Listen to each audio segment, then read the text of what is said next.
Magandang araw mga kaibigan. Bigyan natin ng opinion, reaction itong post ni Dr. Rob Rances. Sabi niya parang halos lahat sa gobyerno ngayon may insertions. Buti na lang nilinaw ni Congressman Libiste na si BP Sara lang ang wala.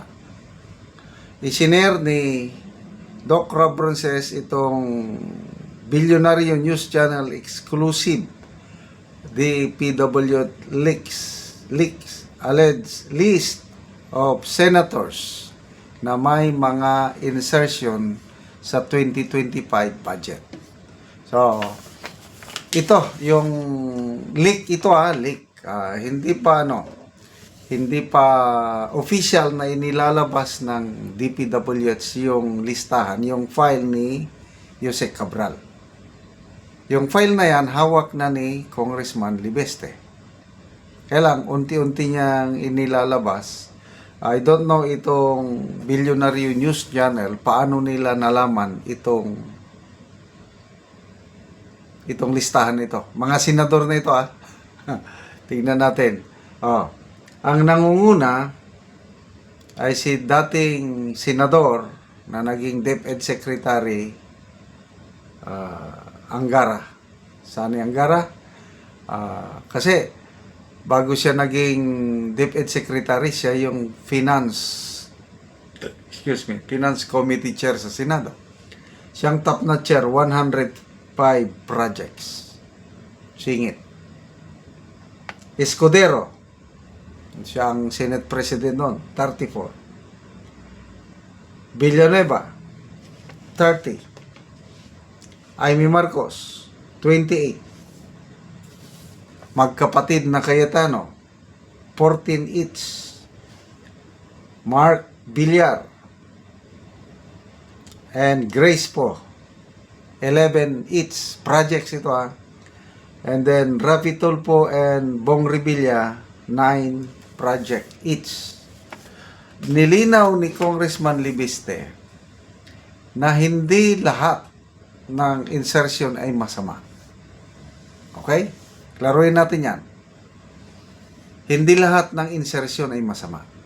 Depende ngayon sa senador o depende sa kongresista, depende sa opisyal sa gobyerno.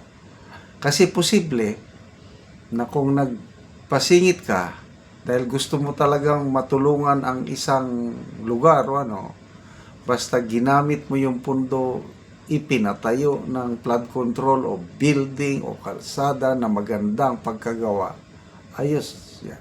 Yan ang paglilinaw ni Congressman Libiste.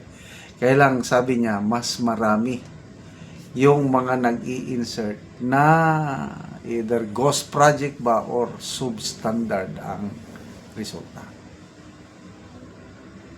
Kaya nanawagan na si Congressman Libiste na dapat imbestigan ito.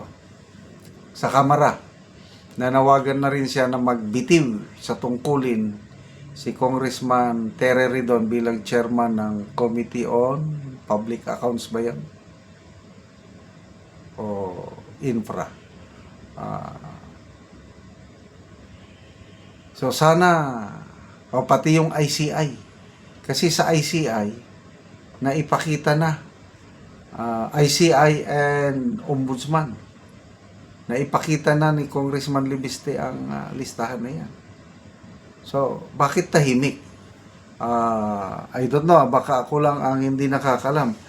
As of now, wala pang statement si Ombudsman Boying Rimulya tungkol dito. Sinasabi lang na iniimbestigahan na daw.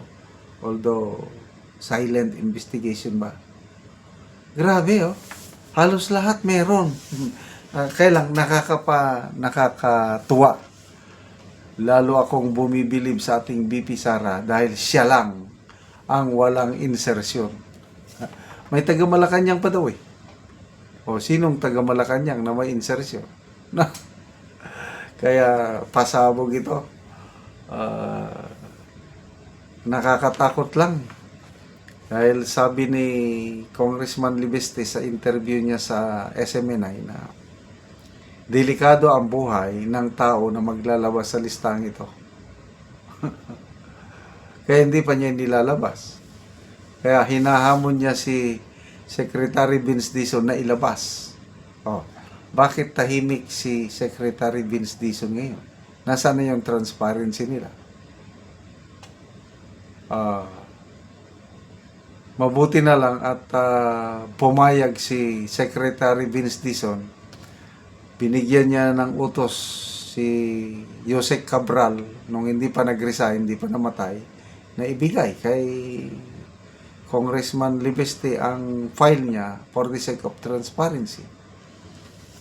Binigay naman. Nandyan, hawak na ni Congressman Libeste. Kaya lang, mautak din itong kongresista. Meron na siyang binigyan ng instruction eh. Siguro, kinopya niya na yung ni-reproduce na yung file na yan. Kung sino pinagkakatiwalaan. Pag may nangyari sa akin, pag pumanok ako, ilabas mo lahat yan. Grabe, pati nanay niya. Si Senator Ligarda, meron din. Kaya lahat.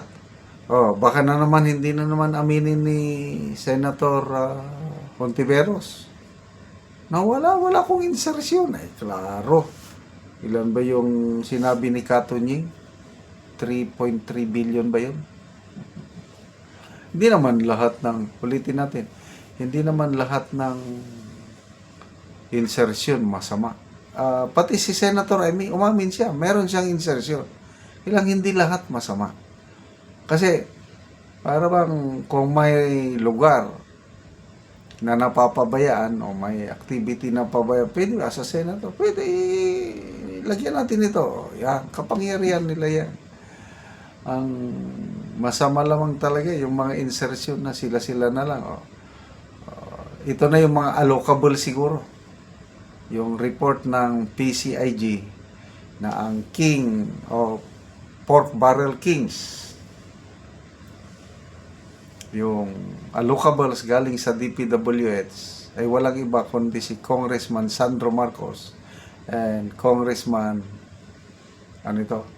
Martin Romualdez, anak at pinsan mismo ng Pangulo. Sila yung pinakamalaking budget insertion. So anong masahan natin sa bayang ito? Kundi wala, magtiis na lang tayo hanggang 2020. Salamat mga kaibigan sa inyong pagsubaybay sa ating channel.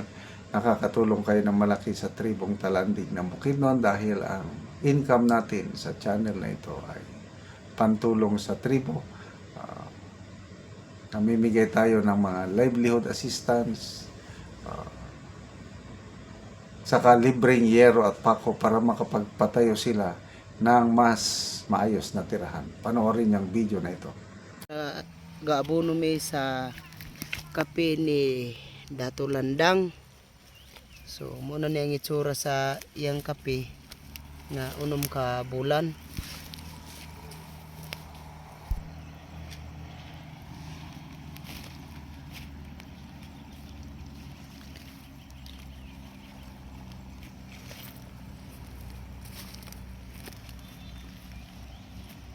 So kining kape ni Dato Landang iyang tanom 1,805.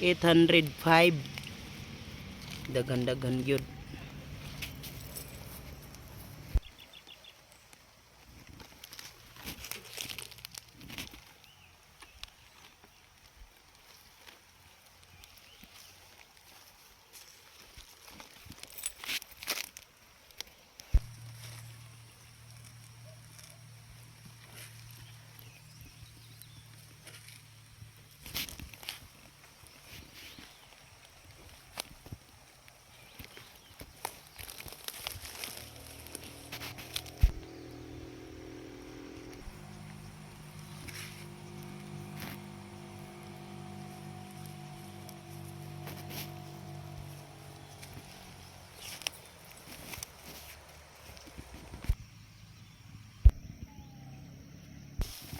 Pero naman sa pag-abono mag-spray na pod.